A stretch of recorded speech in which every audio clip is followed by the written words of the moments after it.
Have you ever wondered how the desire for change can shake the very foundations of a society? Picture a time when France, a nation of grandeur and opulence, was a ticking time bomb of discontent.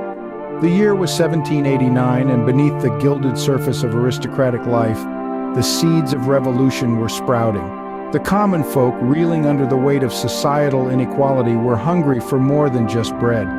They yearned for justice, for a voice, for a life that was more than servitude to the privileged few. Simultaneously, a new wave of thought was sweeping across the continent. The Enlightenment, with its ideals of reason, liberty, and progress, began to seep into the collective consciousness. The people started to envision a world where power was not a birthright of the aristocracy, but a right of every citizen. And so, the stage was set for an uprising that would echo through the ages. Imagine the pent-up anger of the masses finally exploding on the 14th of July, 1789. A day marked by blood, fire, and an unyielding thirst for freedom. This was the day of the storming of the Bastille, a fortress prison that loomed over Paris, a grim symbol of royal authority and oppression. The Bastille was not just a prison but a storehouse for gunpowder, a precious commodity to a people yearning to break the chains of tyranny. It was the spark that was desperately needed, a spark that would ignite the flame of revolution across France. The assault was not a carefully planned operation. It was an impromptu uprising fueled by desperation and rage. The revolutionaries, a motley crew of craftsmen, laborers, and tradesmen, armed with little more than their determination and a shared dream of liberty, stormed the fortress. They were met with resistance from the Bastille guards, but the revolutionaries' resolve was unshakable. The battle was fierce and the cost in lives was high, but the revolutionaries were victorious. They freed the prisoners, seized the gunpowder, and tore down the Bastille brick by brick. The fall of this imposing fortress was a powerful message to the monarchy. The people had found their voice and they would not be silenced. The storming of the Bastille was more than just a military victory. It was a symbolic triumph, a tangible blow against the oppressive regime. It marked the end of complacency and the beginning of active resistance. It was the moment the French Revolution truly began. In the aftermath, the revolutionaries paraded through the streets of Paris, waving the keys of the Bastille as trophies. They were no longer subjects, they were citizens of a new France, a France that belonged to them. The fall of the Bastille marked the beginning of a new era, an era of the people. The storming of the Bastille was the spark that ignited the French Revolution, setting the stage for a radical transformation not only in France but in the world. It was a testament to the power of the people, to their courage and their indomitable spirit, a spirit that would shape the course of history. In the aftermath of the Bastille, the call for a new order grew louder. The storming of the Bastille was not merely a call to arms, but a call to change. It was a rallying cry for a new society, one built upon the ideals of liberty, equality, and fraternity. This cry echoed through the halls of the National Assembly, a body of representatives chosen not by birthright or wealth, but by the will of the people. This was a time of profound transformation. The National Assembly, convening in Versailles, was tasked with an unprecedented mission: to draft a constitution that would encapsulate the spirit of the revolution, a document that would serve as the bedrock of a new republic. It was a Herculean task, but one that the Assembly approached with a fervor matched only by the revolutionaries on the streets of Paris. Imagine the Assembly, a cacophony of voices, each representative passionately advocating for their constituents, for their vision of this new France. Among these voices, the ideals of liberty, equality, and fraternity rang out. These were not just words, but the pillars upon which they hoped to build their new society. Liberty, a freedom from the oppressive rule of kings and queens. Equality, a belief that all men should be treated as equals, regardless of their station in life. And fraternity, a sense of brotherhood, of shared responsibility for the well-being of the nation. The drafting of the Constitution was a testament to these ideals. It was a laborious process, fraught with disagreements and debates.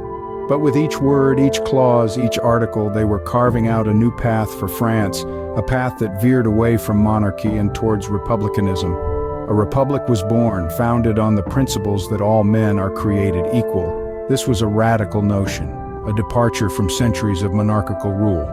But it was a notion born from the revolution, from the desire for a better world. And so, amidst the tumult of revolution, amidst the cries for change, the National Assembly and the Constitution they drafted became the beacon of hope, a testament to the enduring power of the ideals of liberty, equality, and fraternity. But the path to change is often paved with blood. The French Revolution, which had begun as a beacon of hope, soon descended into a period known as the Reign of Terror. From late 1793 to mid-1794, France was gripped by a paralyzing fear that saw the guillotine become an all-too-familiar sight. The Reign of Terror was marked by internal conflicts among revolutionary factions. The Jacobins, led by Maximilien Robespierre, emerged as the dominant force. They believed in the need for drastic measures to safeguard the revolution. In their eyes, the guillotine was the ultimate symbol of democratic justice, a chilling reminder of the cost of freedom. As the guillotine's blade fell, so did many of the revolution's early leaders, swallowed whole by the monster they had helped to create. Their crime, not being revolutionary enough according to the Committee of Public Safety, the new de facto government. It was a time when suspicion could lead to the guillotine, and silence was often the safest stance. The Reign of Terror wasn't just a purge of the old regime. It was a war against counter-revolutionaries, real or imagined. Ironically, it was also a time when the ideals of the revolution, liberty, equality, fraternity, seemed to fade into the background. In their place, a new maxim emerged: liberty, equality, fraternity, or death. As the death toll rose, so did the discontent. The Reign of Terror ended as abruptly as it had begun. Robespierre, the architect of the terror, was himself sent to the guillotine in July 1794, marking the end of this bloody chapter. The Reign of Terror stands as a stark reminder of the dark side of revolutions. It's a cautionary tale about the dangers of radicalism unchecked, of the ease with which ideals can be twisted, and of the human cost of political upheaval. In the pursuit of ideological purity, the revolution had turned on itself. The promise of liberty, equality, and fraternity had been drowned out by the sound of the guillotine's blade. Yet the story of the French Revolution was far from over. Out of the chaos, a new leader emerged. Napoleon Bonaparte, a man of profound ambition and exceptional military skill, seized the opportunity to rise amidst the disorder. A Corsican by birth, he had risen rapidly through the ranks of the French army during the Revolution. Napoleon's charisma was magnetic, his leadership style assertive. He was a man of the people, a champion of the commoners, and yet he yearned for an empire. He sought to blend the revolutionary principles of liberty, equality, and fraternity with the grandeur of the bygone monarchies. In 1799, Napoleon launched a coup, replacing the government with a new system known as the consulate. With himself as the first consul, he effectively held all the power. His rule was firm, but it brought stability, something the French people desperately craved after the tumultuous years of the Revolution.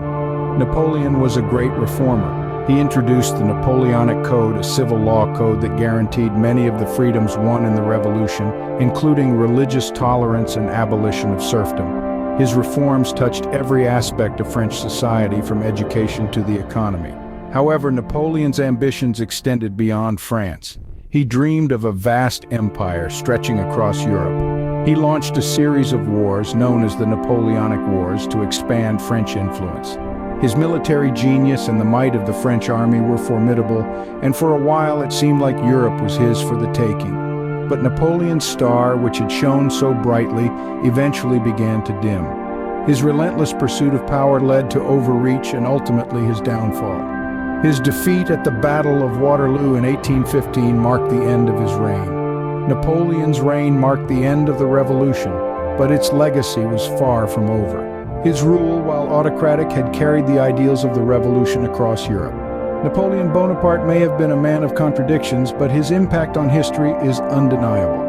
The echoes of the French Revolution carried by Napoleon continue to resonate, shaping the world we live in today. How does a revolution reshape the destiny of nations? This question lies at the heart of our exploration of the French Revolution. As the dust settled on the tumultuous events of the late 18th century, a new world order began to take shape. The revolution's rallying cry of liberty, equality, and fraternity had not only upended French society, but it also sent ripples across the globe. This powerful ideology challenged the established order and inspired countless uprisings, movements, and reforms. In the aftermath of the French Revolution, the ideals of popular sovereignty and democratic governance gained prominence, pushing against the tide of autocracy.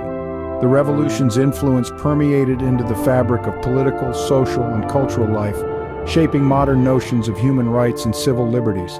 The legacy of the French Revolution, thus, extends far beyond France. It is etched in the annals of global history, a testament to the power of people united by a common cause. The echoes of the French Revolution continue to reverberate, a testament to the indomitable spirit of humanity.